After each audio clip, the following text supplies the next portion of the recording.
మొదటి యోహాను 2:20. అయితే మీరు పరిశుద్ధిని వలన అభిషేకము పొందిన వారు కనుక సమస్తమును ఎరుగుదురు. But you have an unction from the Holy One and you know all things. ప్రేరేపణ పరిశుద్ధాత్ముడు లోపల నుంచి ప్రేరేపించాడు. పలానా టైంలో దేవుని వాక్యం వినండి. ప్రేరేపణ. అయితే ఎవరైతే యేసయ్యను నమ్మారో వారిలో ఈ పరిశుద్ధాత్మ ఉంటుంది. ఇది మనకు అన్ని విషయాలు బోధిస్తుందంట. అయితే మనము ఈ పరిశుద్ధాత్మను అడగాల. Holy Spirit teach me. ఎక్కడెక్కడ నాకు కఠినమైపోయానో అక్కడ నేను వాక్యం అనే శుద్ధితోటి దాన్ని పగలగొట్టి మాంసపు గుండిగా చేసుకోవడానికి నాకు సహాయం చేయ పరిశుద్ధాత్ముడు అన్న వారందరికీ ఈ రోజు గత బాధలు ఆగిపోవును గాక. Many of the past sorrows can be stop. కొండలను పక్కన పెట్టేయచ్చు, లోయలను నింపేసేయచ్చు. అంటే ఇలా కావాలంటే నాలో ఏదో లోపం ఉంది మనం ధైర్యంగా చెప్పగలగాలి. ఎందుకంటే దేవుని వాక్యంలో ఉంది. ప్రతి మనుషుడు అబద్ధికుడు అవని, దేవుడు ఒక్కడే సత్యవంతుడు. God says your heart is not good. yes we need to now work with our heart. అంటే మన హృదయంలో పని చేయాల్సినటువంటి అవసరం మనకి ఉంది. ప్రతి విశ్వాసం ఈ లోకములో చదువుకోవాలి, ఆ పని చేయాలి, ఈ చేయాలని చెప్తారు కానీ హృదయంలో ఎక్కడ ఈ పొరపాటు ఉంది, ఎలాగ దాన్ని బాగు చేసుకోవాలనేటువంటిది పరిశుద్ధాత్ముడు మాత్రమే చెప్పగలడు. Only God can tell through his spirit. మొదటి యోహాను 2:5. ఆయన వాక్యము ఎవడు గైకొనునో వానిలో దేవుని ప్రేమ నిజముగా పరిపూర్ణ. ఎవరైతే ఈ వాక్యాన్ని వింటారో, ఆ ప్రేమపూర్వకమైన వాక్యాన్ని, ఓకే ఈ వాక్యములో నువ్వు ఉంటావు కాబట్టి నీకు ఆదరణ వచ్చి నీ హృదయములో ఆ కఠినమైన వేరు, భయం అనే వేరు పోతుంది అన్నమాట. The fear does so many things in your life. Fear is the root cause of some things. చూడండి, చాలా మందికి భయం వస్తుంది. Fear has many consequences. ఉదాహరణకి భయము అలాగే నిలకడగా ఉందనుకోండి, భయము ఆ వ్యక్తితోటి ఏం చేయిస్తుంది? పాపము చేయిస్తుంది.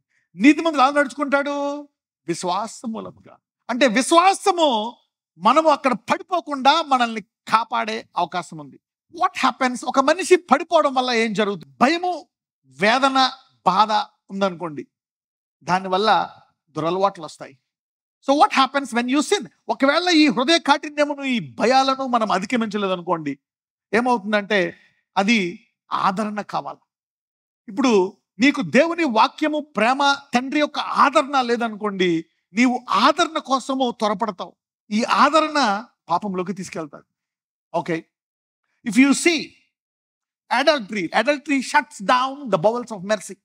ఆ వ్యక్తిలో ఉండేటువంటి కనికరం అనే గుణాన్ని తగ్గించేస్తాడు. ఓకే, పడిపోయాను, మళ్ళీ దేవుడు క్షమించేస్తాడు, బాగానే ఉంది. కానీ ఆ పని చేసిన తర్వాత వచ్చేటువంటి పరిణామాలు, if you fall into adultery, అది ఆ వ్యక్తిలో కనికరం అనే గుణాన్ని తగ్గించేస్తుంది. అలాగ మాటికి పడిపోతున్నావు అనుకోండి, నువ్వు మరలా లేచి దాన్ని పశ్చాత్తాపడి మళ్ళా కడుక్కొని ముందుకెళ్తే పర్లే. అందులో అలా ఉన్నావు అనుకోండి, అది నీ హృదయాన్ని కఠినము చేసేస్తుంది. ఆ హృదయం కఠినమైపోయి ఇంకా ఏం చేస్తుంది అంటే adultery perverts judgement. Adultery perverts judgement అంటే ఏంటి? విచారం అనేది నీవు మంచి తీర్పు ఇవ్వకుండా చేస్తుందంట, నువ్వు తప్పు తీర్పు ఇచ్చేటట్టు చేస్తుందంట. ఇది కాన్సిక్వెన్సెస్ ఆఫ్ అడల్టరీ. అదేదో శరీర సంబంధమైన పొరపాటు అనుకుంటాము, కానీ దానివల్ల వచ్చేది చూడండి. మొదటిది ఏం చెప్పాను? దానివల్ల ఏం జరుగుతుంది? నీలో ఉండే కనికర గుణాలు తగ్గిపోతాయి. రెండోది, ఇట్ పర్వర్ట్స్ జడ్జ్మెంట్. తీర్పును ఏం చేస్తుందంట? తప్పు తీర్పిచ్చేటట్టు చేస్తుంట. నువ్వు ఏది కరెక్టో ఏది రాంగో చెప్పలేవు. ఓకే, నువ్వు తప్పులు చేస్తూ ఉంటావు, తప్పు తీర్పులు ఇస్తూ ఉంటావు అనమాట. Number 4, it brings confusion. అయోమయంగా ఉంటుంది నీ బ్రెయిన్, సరైన నిర్ణయం తీసుకోలేవు. Okay, confusion. మళ్ళీ వ్యభిచారపడేది ఒక వ్యక్తి యొక్క వ్యక్తిత్వాన్ని మార్చేస్తుంది.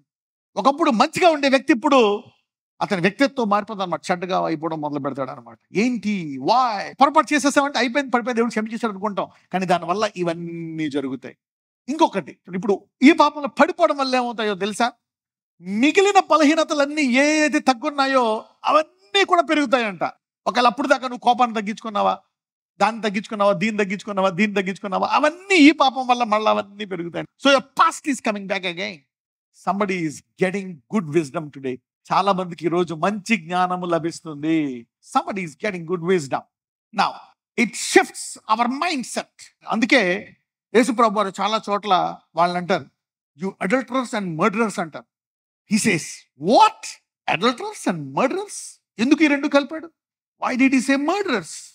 So it puts your mercies down and make you a murderer.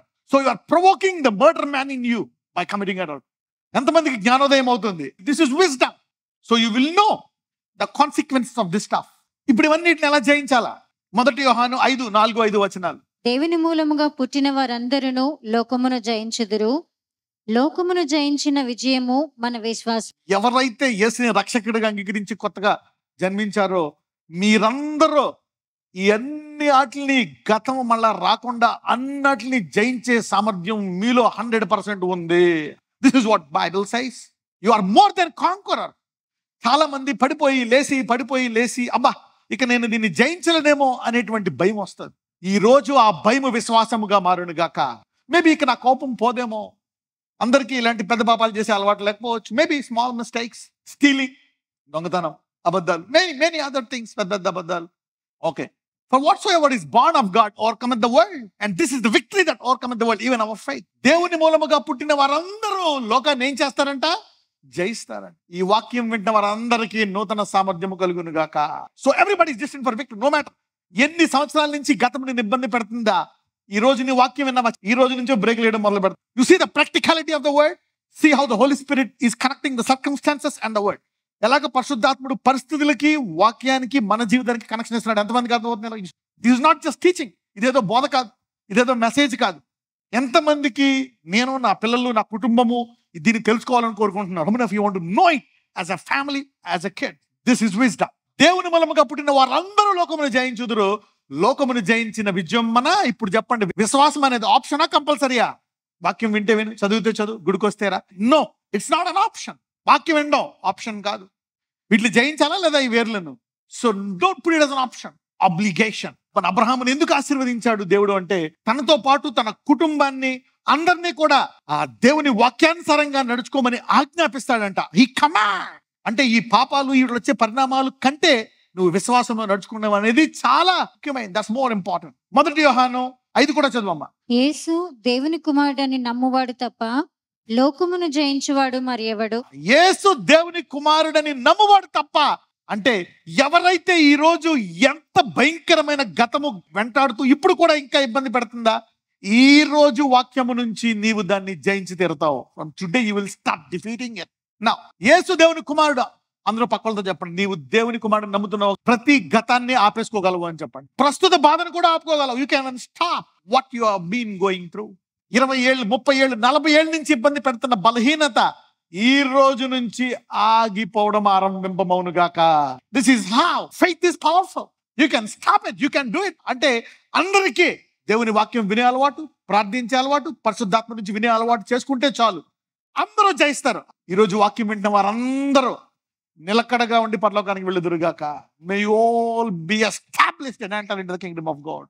ఇది విన్న ప్రతి ఒక్కడికి వర్తించి జీవితాంతం లాభం కలుగు చేస్తాడు. ఒకరికి చేసిన ఎంతమందికి చేస్తాడు? He will do forever. అందుకే ఒకరికి చెప్పిన తర్వాత we pray for everybody. The Lord does it.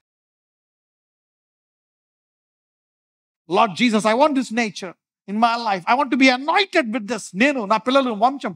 We need this quality, a new beginning in our lives, my Lord.